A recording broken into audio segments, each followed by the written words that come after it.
Hey, what's going on, guys? Daniel from ModBot here, and I've been wanting to make this video for a little while, but sort of kept putting it on the side burner or the back burner. And today we're finally going to be talking about E3d generic hot ends versus the China Jhead clones.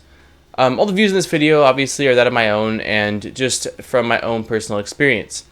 In the 3D printing industry, I think it's safe to say that E3d has just about made the standard for hot ends with their V6 as well as their Light 6 hot ends.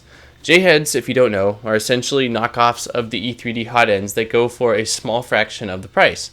For an authentic E3d V6 hot end, you can expect to pay roughly $60 US, while you can get nearly an identical clone counterpart from China for about $5 US. Now, I have seen the argument from many people to support the original creators because if it wasn't for them, there would be no funding to further the development, and I do agree that this is a pretty valid argument. Another argument that I have seen is one saying that the clones are cheap and often not properly machined, which can lead to problems with extrusion and printing. I have no doubt that there are cases of the clones coming defective, but out of many that I have used, there really has only been one that had any sort of issue at all. I think that the clones fit a certain demographic and the originals fit another. Many of the high-end machines and kits come with generic E3d hot ends, which makes sense. If you're paying $1,000 or so for a 3D printer, you might as well go with the best, as you essentially have like a Cadillac 3D printer. However, for people such as myself, it doesn't really make a lot of sense to go with the authentic.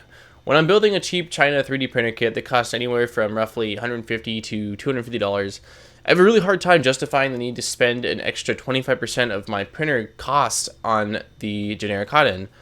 The whole point of going with the kit and upgrading it myself is to get myself the best possible 3D printer I can, but also at the lowest price point available. Out of the 6 or 7 clones I've installed, I've only had one with an issue with feeding. I did purchase one generic E3d hot end, the Light 6, which is essentially a V6 with like a tubing inside the whole thing instead of being all metal all the way through, making it not able to go over a certain temperature. So it's pretty good for, most of the main filaments, but the ones that require a hotter temperature, you can't use it with this Light 6. Well, the hot end cost me $40 and it gave me issues from day one.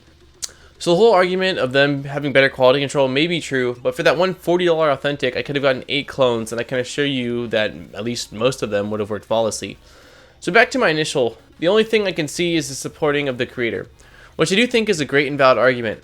However, time and place, and if you are a do-it-yourself type of person that wants to keep costs down on a kit printer, a clone version is truly a great option.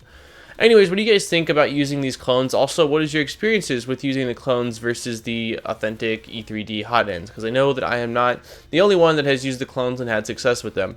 Let me know in the comments down below, guys. I will also place links in the description to both the authentic if you want to pick one up, as well as some of the clone options. Some that you can get on eBay that are a little more expensive since they're in the States, and also the ones that are dirt cheap that you can get from China. Don't forget to smack the like button, subscribe for more great videos, and if you enjoy this channel's content and you'd like to support it furthermore, please consider donating to the channel's Patreon. Link to that will be in the description as well. Once again, guys, this has been Daniel from ModBot. Thank you so much for watching, and I look forward to seeing you guys in my next video. Peace, guys.